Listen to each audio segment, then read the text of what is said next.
Hey everybody, this is Perch. This mail is called In It for the Long Haul, which, I don't know, it feels like watching one of my videos, right? Huh? Yeah, I'll do the jokes up front and then, save the comments. Anyway, howdy there, Perch. I just finished watching your review of Jed MacKay's Avengers, which I decided to skip because of how poorly I felt he wrote Doctor Doom in that Clea series. That's fair. And you stated that you believe MacKay's storytelling approach makes it feel like he isn't going to stick around for a significant amount of time. Marvel could replace him at any given moment, and this prevents MacKay from having a truly great and memorable run on the Avengers. The main reason I have a problem with this criticism is that Walt Simonson's 20 issues on Fantastic Four is my all-time favorite comic run. I love its batshit craziness so much that I spent $150 on the artist edition that came out last year, which is probably half of IDW's 2023 revenue. But no lies detected. This is despite the fact that it's shorter than Lee Kirby, Thomas, Byrne, DeFalco, Ryan, Claremont, which I've seen more people come around on lately, Wade, Ringo, and Hickman's FF runs. My point is this. I don't think you need a lot of time to tell a great story. From what I can tell, Alex Ross's Full Circle was a big financial success, and that was one graphic novel. While I believe it's important for new characters to have creative teams stick around for the long haul, see All New X-Men in the mid-70s with Claremont and New Teen Titans in the 80s with Perez and Wolfman, I don't think it's necessary for long-established characters like the Avengers. All in all, I'm fine with MacKay swinging for a home run every time by throwing things at the wall to see what sticks, so to speak. If you think that perception is foolish, I'd absolutely love to hear counter-arguments. As always, time is appreciated. Thank you very much for the mail. Look, I agree. I also did like Walt Simonson's run on Fantastic Four. It was not my all-time favorite, but it was really great. And I don't think it's not a hard requirement that you have a long run. The point I was making with MacKay and the Avengers is that you had a long kind of Hickman run. You had the shorter Wade run. You had Jason Aaron do a run, and now you've got Jed MacKay on the book. And from a customer retailer perspective, we kind of want to know, what we're in for. Is this a long run, or is this a case where the series is going to get rebooted several times and relaunched and everything? And it's fair to wonder that in 2023, 2024, because they do it all the time. And when Simonson was doing Fantastic Four, there was not that expectation. There wasn't that, hey, here comes Simonson. It's a brand new #1 issue, and this is going to be a big run. And, then a handful of issues later, it's like, oh, and now let's relaunch it again. That's the big difference here. It's the tone that the industry has set is that, we're constantly flushing and recycling our comics, and it provides no permanence. And yes, you can do an amazing run, and absolutely Jed MacKay should just kind of swing for the fences, do crazy stuff. But if you look at his run, he's set up, kind of brand new villains. There's a bigger mystery with Kang. They've got a sentient ship, because they had a dead Celestial, the carcass they were living in the last run, and now they've got the cousin to the intelligent ship of X-Factor back when Louise Simonson was writing it that they're hanging around in. What's sad is less than half of you will get that reference. A legit reference. That's the very first thing I thought of when they had this, hey, we've got a sentient ship. It's like, hey, X-Factor had this back in the 80s. But that's fine. So his run, it feels like he's trying to set up something or do something. But at the same time, it also feels like Marvel's got him on a 6-issue by 6-issue run. And I think on top of that, I would talk to a couple of people after that video dropped, there's this weird effect where Marvel's not really doing anything to promote what MacKay is doing. And again, they don't have to, but Simonson got decent promotion when he was doing Fantastic Four. And in this case, you're talking about the flagship book for Marvel, The Avengers. You're talking about, he's creating brand new characters. He's doing something with Kang that is maybe going to have something to do with the next couple Avengers movies. Who knows now? But he's doing things that would certainly benefit from a lot of promotion, from a lot of hype. And not, they announced him on Avengers, but it was a quiet announcement. It was nowhere close to what they did for Aaron or even Wade back in the day, back in the day, 5 years ago. It wasn't. It's nowhere close to that same volume level. It feels like he's a temporary creator on this book, and yet he is not. As far as I can tell from talking to people and everything else, there's no plans to replace him. There's plans to extend him, but there's no plans to replace him. And I don't know where this is going.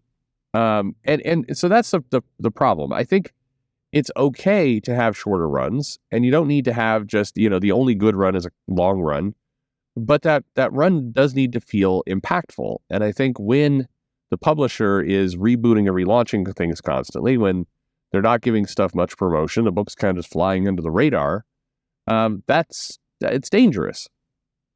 It doesn't lend itself to big storytelling. That's kind of my half-assed counter argument. I mean, the other part of all this is, to have a meaningful run, it's gotta, go somewhere and kind of stick the landing. And where Walt Simonson went is there was a bunch of, he played with a bunch of concepts. It was kind of, as you said, batshit crazy, but it also, it benefited from amazing art. It had some, it did a lot of really unique things, and it played into the family. That's not to say that McKay's work is bad, but again, it's a new team of Avengers.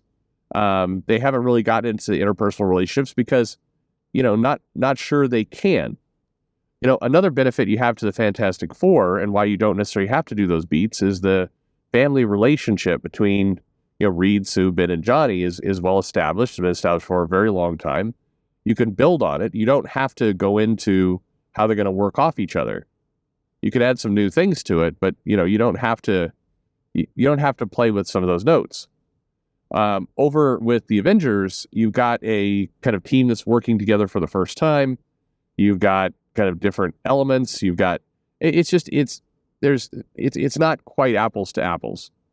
And so all of that means what McKay needs to be strong on that book, just like if a person was coming in to take on the X-Men, it'd be the same problem, or the Justice League. You need to give that person some space to really define why they're doing something kind of amazing and great. And, some writers can get that done quicker than others. But in this case, look, I guess I just go back to what I said before. This run of Avengers feels like a holding pattern. I am not a mega fan of Jed McKay, but I think he's good. I think he's putting in solid work. So there's nothing, you can't read that book and go, you start to get to really nitpick stuff if you're going to point out flaws. It's solid. But it doesn't feel like he's setting up for kind of a long and memorable run. Or even, I'll take, to answer your mail more directly, a long run. Or sorry, I did the opposite thing I was going to do. A memorable run. Like, I've been going through comics lately a lot. I've been transferring things to other boxes. And what shocked me was some of the all new, all different kind of status quos that was going on at Marvel over the last 15 years. And there was stuff I had entirely forgotten. Like the Cy Spurrier X-Force run, where they're fighting AI and there was a lot of computer graphic shit in that comic. Morrow was on the team. You remember that? How about the Serval Industries arc in X Factor? Do you remember that one? That was another odd one. Or various incarnations. There's runs of the X-Men when Guggenheim and others were on it that just there was a team there, but no memory of it. I mean, when you open up the comic, you're like, oh yeah, I remember all this. Remember they tried to redeem Bishop? That was Brian Wood, wasn't it? No, I don't remember. Anyway, there you go. Yeah. So the challenge here is when you're reading this work, there's nothing inherently wrong with it, but it doesn't have that memorable quality. And I guess to agree with you in your mail, I don't think you need to have a long run. That's not a requirement to be memorable, but I do think it helps. And it helps kind of almost by default. I just think the thing that's going to be your biggest detractor is, regardless of the writer, if the publisher feels half in, half out, and again, in 2024, the idea that a lot of comics just get rebooted, relaunched, and just there's no, you can jump in now, or, just 13, 14 months later, you can jump in again. I mean, whatever. I know a lot of you may make jokes about this statement, but Captain Marvel, this series has been rebooted several times. Which of those runs was memorable? Like, are any of them that memorable? I've had this conversation with people, and the closest one we get to is like that.